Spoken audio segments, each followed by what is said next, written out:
All right, so today I'm going to be telling you the most important things you need to know about global energy access. This is a huge topic when we're talking about human development, access to modern energy resources, both for personal and economic reasons.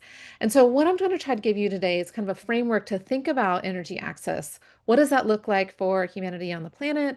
And what are some aspects of it that are happening now or things that need to happen in the future?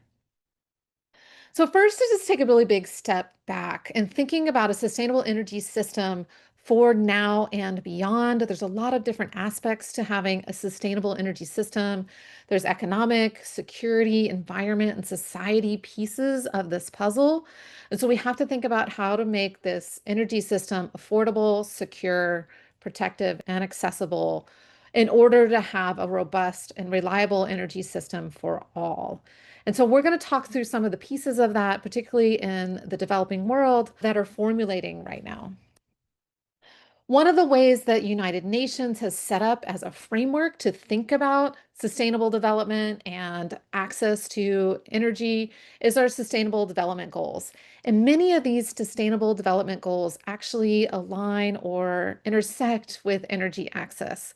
So I've got them all here, but you can see a lot of these would have elements of it that come into play when we're talking about energy access. So these are great as just a framework to think about what are we trying to do and how are we progressing towards those goals.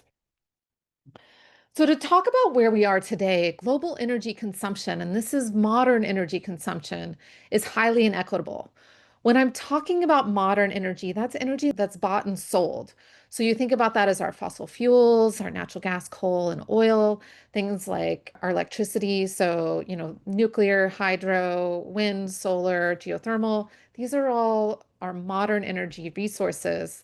So what's not included here is traditional biomass, the biomass what people are collecting for themselves for their own use for energy services. And because it's not bought and sold, it is often not reported in a lot of these summaries.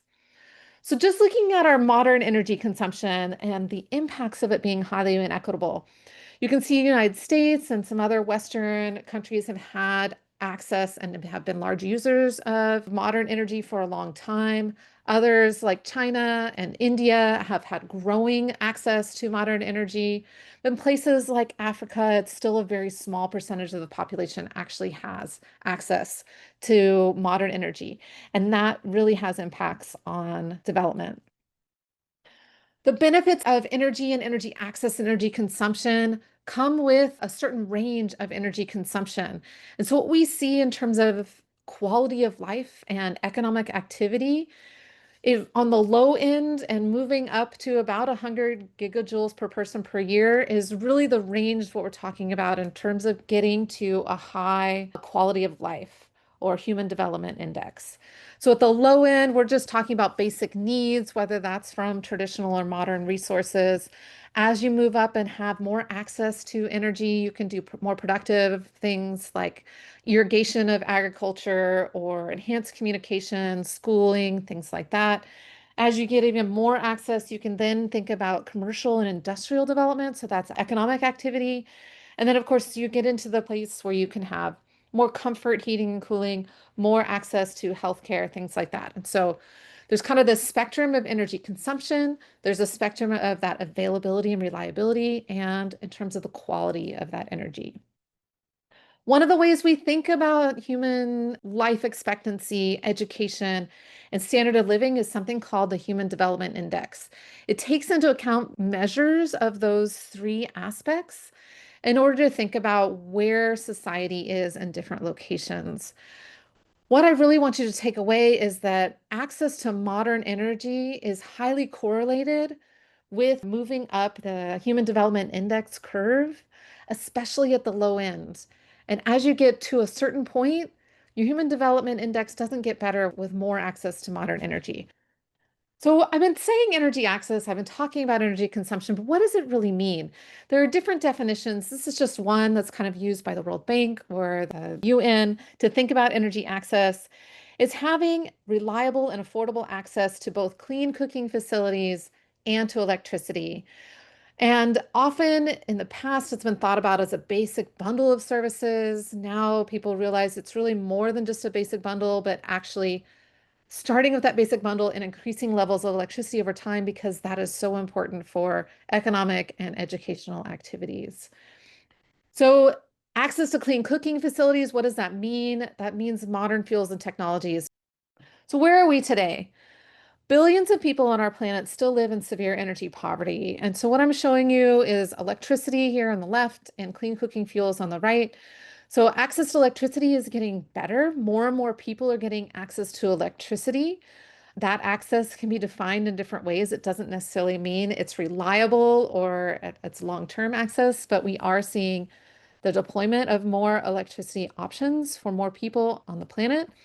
And then access to clean cooking fuels, you see varies a lot regionally. Places in South Asia and Sub-Saharan Africa in particular really have a lot of people without access to clean cooking fuels. So I'm going to talk about each of these in turn. So I've kind of introduced both these types. So let's talk about electricity and then we'll go to clean cooking fuels. So in terms of electricity, I said we're seeing this improvement and more people are getting access to electricity. But what we're not seeing that improvement universally over the globe. And so an area that is still lacking a lot of access to electricity is in sub-Saharan Africa. So we've seen improvements in places like Central and South Asia, but really no improvement in sub-Saharan Africa. What we're seeing is growth of an electricity production and access in sub-Saharan Africa, but the growth in population is outpacing that growth in electricity access. When we talk about electricity access, the World Bank gives a good framework of thinking about tiers of electricity access. So I said a bundle isn't necessarily enough. We want to think about modern electricity access. We really want reliable, long-term electricity access that can really do some of these higher end services that can really allow educational and economic activity. So tier one, tier two is really on the low end where you just get lighting or maybe air conditioning. But really, getting that firm and reliable access is really more talking about tier four or tier five access. Most of the electricity access growth has been grid extension. So this is large scale grid extension reaching more people. What I'm showing you here is just giving you a sense of what kind of resources are meeting that electricity access. And you can see it's a mix of fossil fuels and hydro and some renewables, but a pretty big mix in terms of how we're meeting that.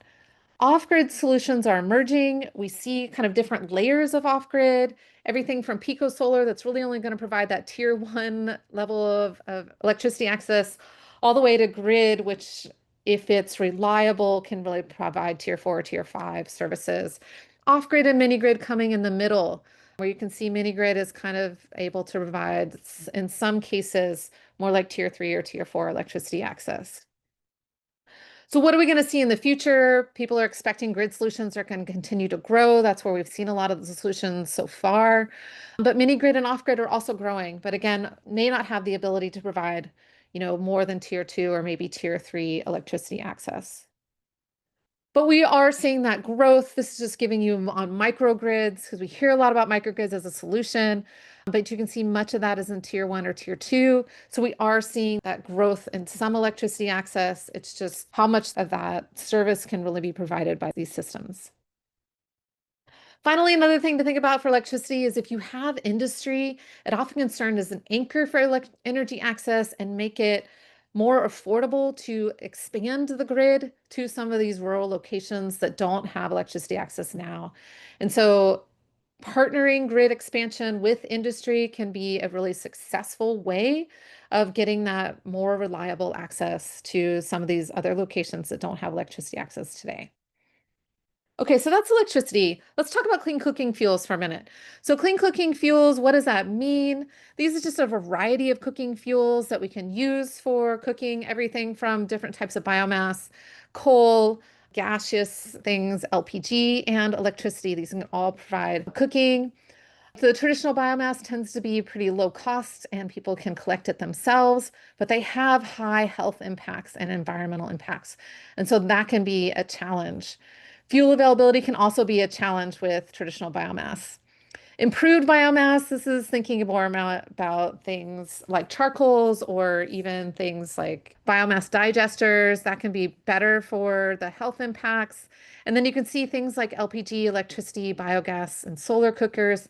They tend to be more upfront cost, but have a lot better health and environmental improvements for people. So what are we seeing? Traditional biomass still dominates in rural locations, although we're seeing access to gas come on the system. And so we're seeing that trade. So we are seeing more and more people get access to more modern fuels. Urban areas, you're going to have more access to some of those clean cooking fuels, generally speaking. Why is it so important? So traditional biomass tends to require a lot of hours, especially for women, to collect the traditional biomass. So it's a pretty low economic activity for them to just be able to cook and heat to do cleaning services or heat their homes, and at a pretty high environmental health impact. So traditional biomass often is associated with a lot of indoor air pollution that causes a lot of premature morbidity and mortality in children and in women, because the children are often around and being watched by the women who are doing the cooking. So with all of these impacts, that access to clean cooking fuels is really important. Finally, where are we today? Current efforts to improve access to these things remain insufficient to get universal access by 2030. 660 million people will still lack access to electricity by 2030, many in sub-Saharan Africa, and close to 1.8 billion people will remain without access to clean cooking fuels at the pace we are going. So bottom line, we are not meeting the goals that we have for having universal access by 2030. Okay, if you want to learn more about energy of the developing world, I encourage you to go to our website, check out the featured lecture. Of course, if you want a energy spotlight in your inbox, please subscribe to our monthly newsletter.